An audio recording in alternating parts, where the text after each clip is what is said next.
Hello everyone, this is Vijaya from Informatica Technical Support. Today we are going to see about a video on how to shrink effective period of a record in IDD. This is a unique feature that is introduced from MDM 951HF4 version. So the agenda for today would be what does shrinking mean in IDD, the new property that is introduced in 951HF4 to implement this feature, what are the prerequisites that are required to implement this property, a sample demo which will help you to use this feature, certain points to remember when you are using this property, and a summary of points that we are going to discuss during this video. So basically, what does shrinking mean in an MDM business? Consider a product and a store or a warehouse. So the retailer creates a contract between the product and the store for an infinite period, say start date as null and end date as null. Due to some seasonal demands of the product, the retailer wants to shrink the effective period of the contract from 1st Jan 2013 to 31st December 2013. This means that the retailer does not want the contract to be existing other than 1st Jan 2013 to 31st December 2013. So how do we implement this particular use case in IDD? This need led us to introduce the feature called Update Existing Period checkbox. So this is basically a checkbox in IDD which is displayed for a timeline enabled record when you edit that record and save or send it for approval. How do you make this Update Existing Period checkbox display in IDD? That is by inserting a property called Always Update Existing Period in the CMX system schema's crepos dspref detail table. When you set this Always Update Existing Period to false, then this Update Existing checkbox will be displayed. If you set it to true, then this checkbox will not be displayed. There is another optional property called Update Existing Period by default. This is a property that is used to display this checkbox either checked by default or unchecked by default. So I have a table here which will help you understand the combination of both the properties along with the display in IDD. So when I have this Always Update Existing Period property set to false, then my checkbox will be displayed in IDD. When you have this Update Existing Period by default set to true, then with this combination I will have the checkbox displayed in IDD checked by default. The second scenario would be I have this Always Update Existing Period set to false and Update Existing Period by default property set to false. In this case, since this is false, I will have the checkbox displayed in IDD, but since this property is set to false, the checkbox will be unchecked by default. The third scenario is I have the main property Always Update Existing Period set to true. In this case, I don't have this checkbox displayed in IDD, not at all, irrespective of this optional property set to true or false. So basically it will consider this property only first. When it is set to false, then it displays. If it is set to true, it will not display this. Let's see some prerequisites in implementing this feature. The first prerequisite is you need to insert this property in the CMX system.crepos dspref detail table. The second prerequisite is state management should be enabled for the BO. The third, the timeline enablement for the BO.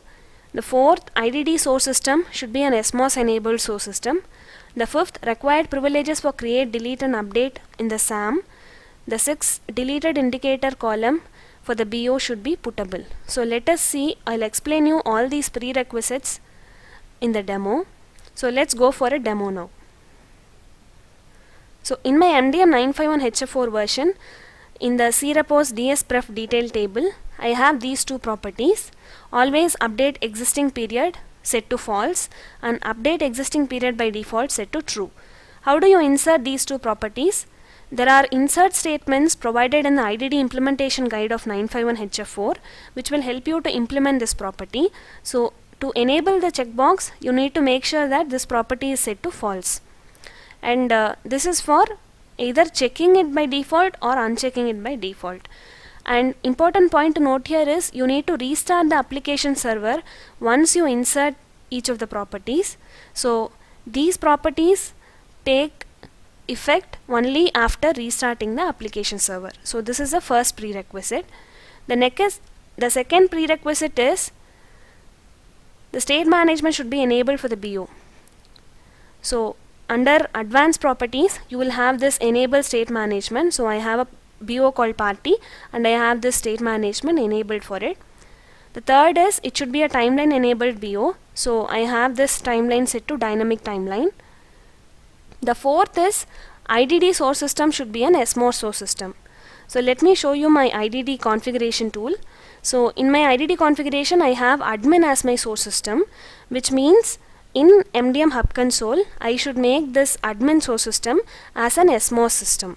So here under Systems and Rest of Hub Console, select the source system which corresponds to the IDD and make sure that this property is checked. Save it and then you need to validate the ORS and redeploy the IDD application. So this is the fourth prerequisite. When you consider the fifth prerequisite, this is related to roles and privileges. So since I am an admin user, I have all the privileges, but you need to make sure that you have this read, create, update, delete and execute privileges for the resources involved. For example, in my scenario, I have party as the BO, right? So my subject area is organization. So I have read, create, update, delete and execute privileges for the subject area. My package should have read privileges to use that package in the subject area, and my BO should have all the privileges, read, create, update and delete. Okay, and if it is a HM enabled entity, then you have to make sure that all HM related relationship type, hierarchy type, profile, everything has the corresponding privileges. So this is the fifth prerequisite. The sixth prerequisite is the deleted indicator column of the BO should be puttable enabled. So I'll let you know the reason for making this as puttable. So in my party BO, I have this deleted indicator with a puttable property enabled. Okay, so this is my prerequisite. So these are my prerequisites. So now let's see a demo of this update existing period property. So let's see two scenarios here. One, what happens when we don't have this update existing period. Second one, what happens when we enable this update existing period checkbox. So in my BO, I have this record with only one xref,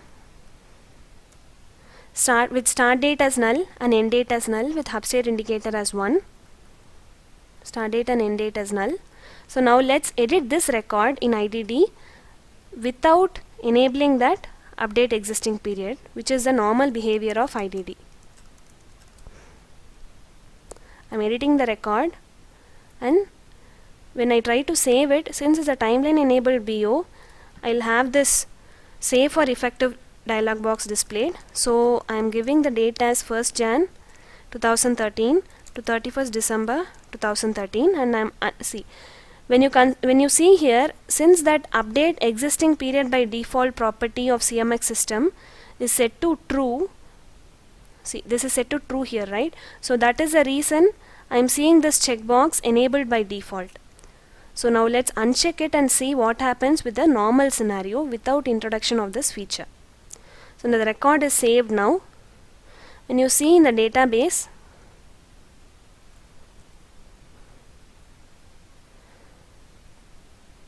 you will find 3 records, all with the hub state indicator as 1. Only difference is you will find the period start date and end date split across the periods given. Initially it was null and null. Now it would have created the record that we gave, 1st Jan to 13 to 31st December 2013, and the existing record will be split into 2. One is null to 31st December 2012 and the other is 1st Jan 14 to null. So this is the normal behavior. So this behavior does not achieve the use case that we are discussing now. So now let's see what to do in order to implement the use case that we are discussing in the video. So now let's take another record 2110. Here the same scenario, start date is null and end date is null and hub state indicator is set to 1. Now let's open this record in IDD and edit it.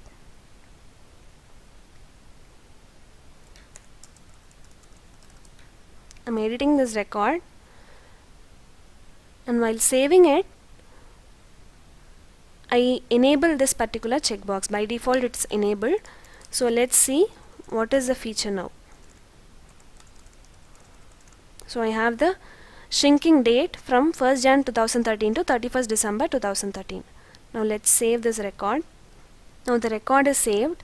Let's see in the XREF what has happened.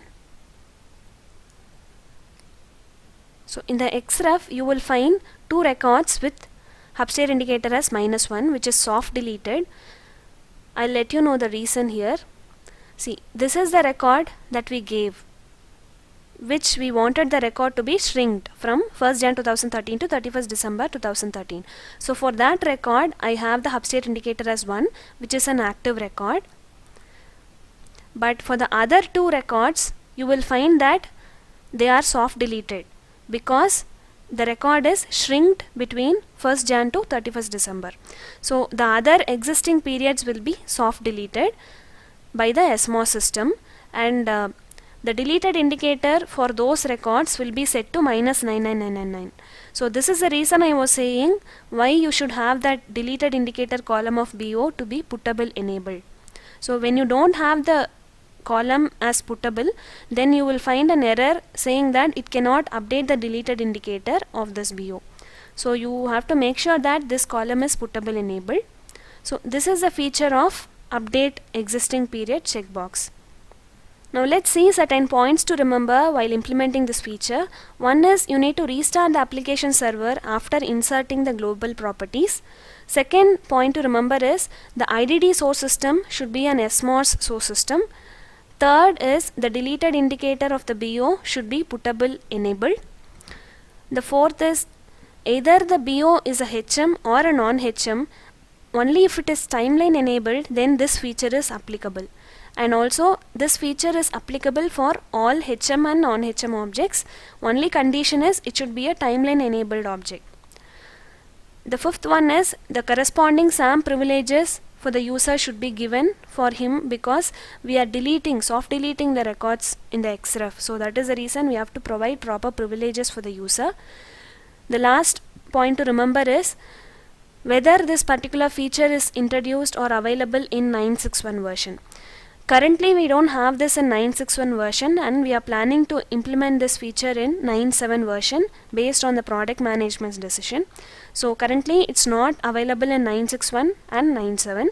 It might be available in 9.7 version. So as a summary, you can refer to these KB articles which will help you better understand this particular feature and its implementation. In the IDD implementation guide of 951 HF4, you have this feature, and you will have the insert statements to insert the feature in the CMX system schema. Thank you for listening to my video KB. We would love to hear from you. You can provide your feedback on this video KB either as an email to supportvideos@informatica.com, or you can also tweet us in this hyperlink, and we'll be able to take your feedback and improve us better. Thank you for listening. Have a great day. Bye bye.